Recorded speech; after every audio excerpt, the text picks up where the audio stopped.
Et bonjour, vous me connaissez, je suis David, le grand chef. Je cuisine tout avec mon ingrédient préféré, l'oseille. J'entends souvent dire de la part de mes clients gourmands qu'ils ne veulent pas travailler plus pour pas sauter une tranche fiscale et par conséquent ne pas payer plus d'impôts. Et rien que d'y penser, j'en perds ma moustache. Autant le dire de suite, cette idée est totalement fausse. Et nous allons la jeter ensemble à la poubelle. En effet, l'impôt sur le revenu va être taxé selon un barème progressif. Dans ce barème, nous allons y trouver 5 tranches. Une tranche à 0, 14, 30, 41 et 45%. Avant de déterminer les tranches, je vais vous donner les plafonds. La première tranche de 0 à 10 000 euros, vous ne serez pas taxé. Entre 10 000 et 27 000 euros, nous serons sur une tranche à 14%. La tranche à 30% ira de 27 000 à 74 000 euros. Nous allons continuer sur la tranche à 41% pour des contribuables ayant des déclarations entre 74 000 et 156 000 euros. Et pour conclure, les contribuables gagnant plus de 156 000 euros à l'année seront taxés sur une base de 45%. Ce n'est pas l'imposition finale qui détermine votre tranche, mais nous remplissons d'abord chaque catégorie.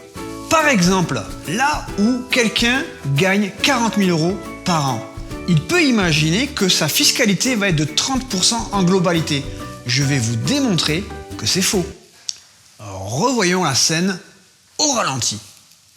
Sur 40 000 euros de revenus déclarés, les 10 000 premiers ne seront pas taxés. Les 17 000 suivants seront taxés sur une tranche à 14% et les 13 000 qui restent pour arriver à 40 000 euros seront eux taxés à 30%. Ce n'est pas parce que vous avez dépassé l'assiette fiscale que le fisc va venir se gaver sur votre assiette. Maintenant, mes petits gourmets, nous allons tous passer à table. Si je mange tout seul, je n'ai d'estomac que pour une part.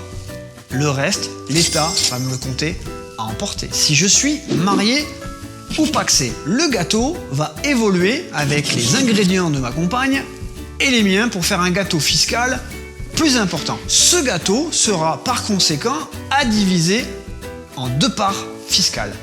En ce qui concerne les enfants qui ont un tout petit ventre, nous allons compter une demi-part pour le premier et le deuxième enfant. Lorsque vous aurez 3 enfants et plus, le fisc vous permettra de compter une part fiscale à chaque nouvelle arrivée. Et il faut bien les nourrir, ces petits bambins.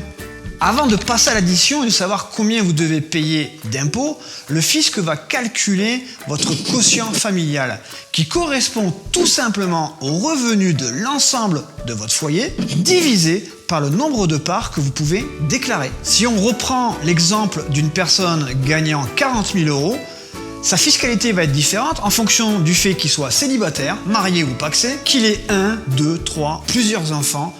Son assiette fiscale va être totalement différente. C'est tout pour ce service.